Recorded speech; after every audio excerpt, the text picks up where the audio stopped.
Hey, salut tout le monde, j'espère que vous allez bien. Aujourd'hui on se retrouve pour le 10e épisode de la Review Sport. Aujourd'hui on va parler du tennis avec le tournoi de Roland Garros. Et on parlera ensuite des finales NBA qui ont commencé entre les Warriors et les Cavs. Et enfin on finira par la partie football où on parlera du Real de Madrid qui a gagné la Ligue des Champions. Mais aussi des premiers transferts qui ont été effectués depuis quelques jours. Donc on verra tout ça dans la Review Sport numéro 10. C'est parti, let's go!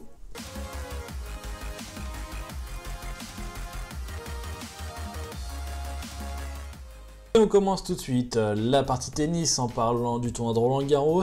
Donc on va parler au moment où je tourne la vidéo, donc c'est-à-dire c'est les quarts de finale en ce moment même. Il y avait en quart de finale Dominic Thiem contre Novak Djokovic, Rafael Nadal contre Carreño Busta, Marin Cilic contre Stan Wawrinka et enfin Andy Murray contre Kei Nishikori. Donc dans ces quarts de finale on retrouve les 4 premières têtes de série avec Murray, Djokovic, Nadal et Wawrinka. Donc c'est des beaux quarts de finale qui s'annoncent. Où je tourne la vidéo, on connaît déjà 2 qualifiés pour les demi-finales. Il s'agit de Dominic Thiem qui a battu Novak Djokovic en 3-7, 7-6, 6-3, 6-0. Et de Rafael Nadal qui a gagné par abandon de Carreño Busta.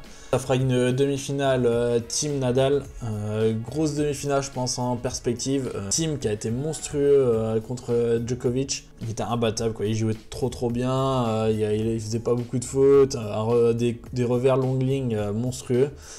Donc ça va être un beau duel contre Nadal qui lui qui a gagné par abandon, donc qui a pas trop joué, qui est en forme pour Roland Garros. Il a perdu aucun set comme Dominic Thiem, ils ont passé le moins de temps sur les cours. Donc ça va être une belle demi-finale je pense entre ces deux joueurs. Et ça va être un match je pense hyper serré pour cette demi-finale. Autre quart de finale, il s'agit de Andy Murray contre Nishikori. Donc ça va être une belle confrontation entre ces deux joueurs. Nishikori et Murray qui ont joué beaucoup pendant ce Roland Garros, ils ont fait des longs matchs. Ça va être dur, mais je pense quand même que Andy Murray a peut-être une petite chance de gagner contre Nishikori. Et enfin, dernier quart de finale, il s'agit de Wawrinka contre Cilic. Donc ça va être un gros match contre Cilic qui est en forme, qui a comme Nadal et Thiem a passé très peu de temps sur les cours, donc il va être en forme physiquement pour essayer de battre Stan Wawrinka et essayer d'accéder au dernier carré de Roland Garros. Et maintenant on va passer côté féminin où les derniers quarts de finale sont en train de se jouer en ce moment même où je tourne la vidéo. Donc il s'agit de Caroline Garcia la française qui est opposée à Karolina Pliskova, Svitolina qui est opposée à Simona Halep. On espère pour la française Caroline Garcia qu'elle puisse se défaire de Karolina Pliskova. Même si ça va être dur pour elle, mais bon, on espère quand même d'avoir une française en demi-finale et pourquoi pas en finale de Roland Garros.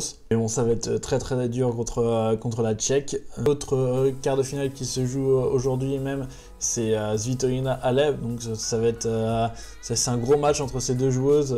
Svitolina qui est en forme et on sait qu'Halep aussi est en forme sur terre battue.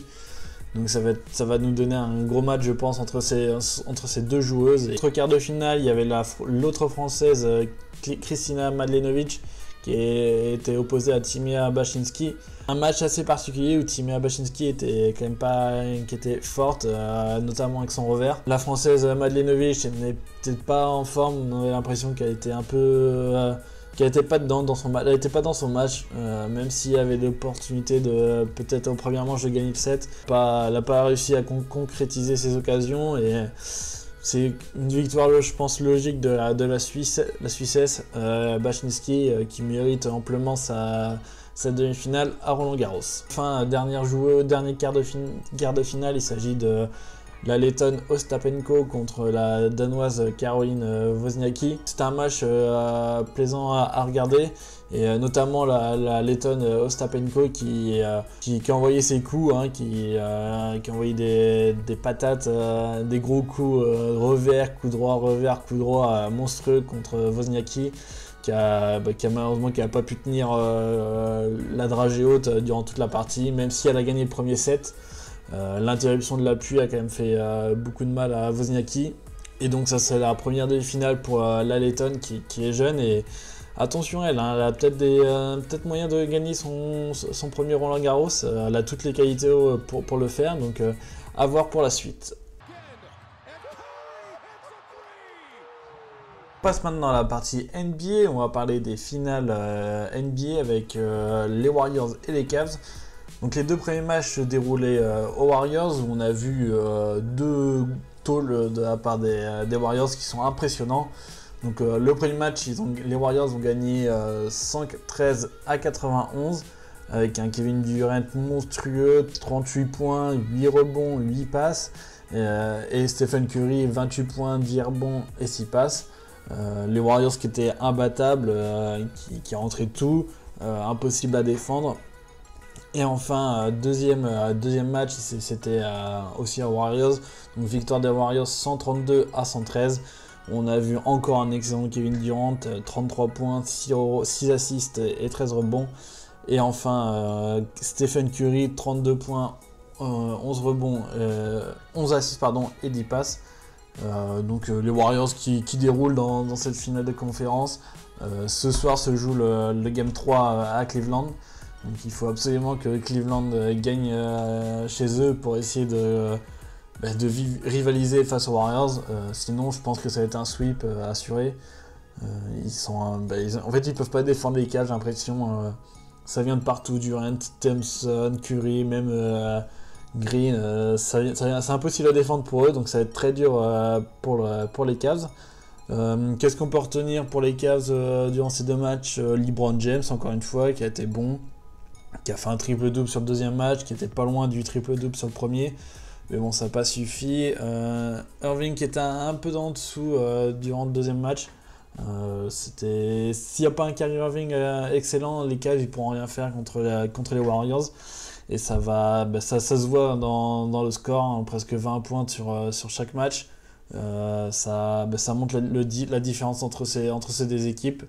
Ce soir, les Cavs vont gagner pour essayer de redonner un peu d'enjeu pour cette série et que ça se finisse pas par un sweep des Warriors. Mais bon, j'espère qu'enfin que les Cavs vont se réveiller et puis qu'ils vont se mettre surtout à défendre. C'est ce qui leur manque, c'est surtout défendre. Et sinon, j'espère qu'on verra un beau match cette nuit. Zinedine. Pas ça. Pas du tout avec Zinedine. Et on finit par la partie football. On va parler de la Ligue des Champions, mais aussi du mercato qui a commencé pour certains clubs. Pour commencer la Ligue des Champions, donc on a vu la victoire à Cardiff du Real de Madrid sur la Juventus sur le score de 4-1. Pour le Real de Madrid, les buteurs sont un doublé de Ronaldo, un but de Casemiro et un but d'Asensio. Et pour la Juventus, un but de Mandzukic que je vous mets en vidéo juste à côté ici pour vous le montrer comme il était monstrueux. L'action est très très très belle. Donc pour revenir à la victoire du Real de Madrid, donc un match où ils n'ont pas été inquiétés, où ils ont dominé le match. Donc ils engrangent leur deuxième Ligue des Champions d'affilée avec celle de l'année dernière. Donc ça va être encore un autre trophée pour les Galactiques et notamment aussi pour Zidane qui remporte sa deuxième Ligue des Champions d'affilée. Il a un palmarès de malade mental, j'ai l'impression. Donc j'espère que ça va continuer pour lui. Mais je m'en fais pas de soucis. Et le Real de Madrid qui empoche sa deuxième Ligue des Champions d'affilée, et donc on verra l'année prochaine s'ils peuvent faire le triplé. Donc ça m'étonnerait pas, hein. Pourquoi il n'y aurait pas de raison pour qu'ils le refassent pas, et donc on verra l'année prochaine comment ça va se passer. Et maintenant on parle du mercato qui a commencé pour certains clubs, notamment pour Manchester City qui ont recruté 2 joueurs. Il s'agit de l'ancien monégasque Bernardo Silva et du goal Ederson de Benfica. Des prix assez exorbitants pour ces deux joueurs. On parle de 40 millions pour le goal et environ une soixantaine de millions pour Bernardo Silva. Donc c'est déjà presque 100 millions, c'est 100 millions de claqués pour City qui frappe fort et qui n'a pas l'intention de s'en rester là. On peut penser à Benjamin Mendy où il y a pas mal de rumeurs qu'il l'annonce à City, ou encore de Ryan Bertrand pour aussi l'arrière gauche de City. Donc on verra comment ça va se passer pour cette équipe de City pour les prochains jours et les prochains mois pour le mercato. Autre club qui a entamé son recrutement, il s'agit du Milan AC, où ils ont enregistré 2 arrivées. Il s'agit de l'Argentin en défense centrale de Musacchio, qui vient de Villarreal, et du milieu de terrain qui vient de l'Atalanta Bergame, Chiesier. Donc 2 gros transferts qui annoncent quand même un renouveau du côté de Milan AC. On sent que ça va dépenser beaucoup sur le marché des transferts pour essayer de refaire une belle équipe, notamment avec l'Europa League où ils sont qualifiés. Donc peut-être le retour du Milan AC sur la scène européenne et aussi italienne. Donc on espère de les voir quand même en Ligue des Champions l'année prochaine. C'est ce qu'on espère pour un club aussi prestigieux que le Milan AC. Et donc je pense qu'eux aussi on continue à claquer quelques millions durant ce mercato et acheter quand même pas mal de joueurs. Donc on fera un autre point plus tard dans le mercato, voir comment ça s'est passé. Sinon Ligue 1, pas de gros transferts qui se sont faits à part Bernardo Silva. On peut penser aussi au PSG avec la rumeur Aubameyang, c'est de plus en plus insistant.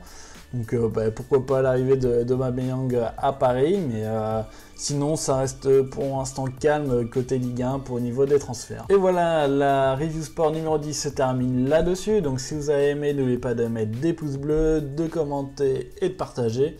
Et nous on se retrouve la semaine prochaine pour le nouvel épisode de la review sport. Allez, salut tout le monde, ciao ciao.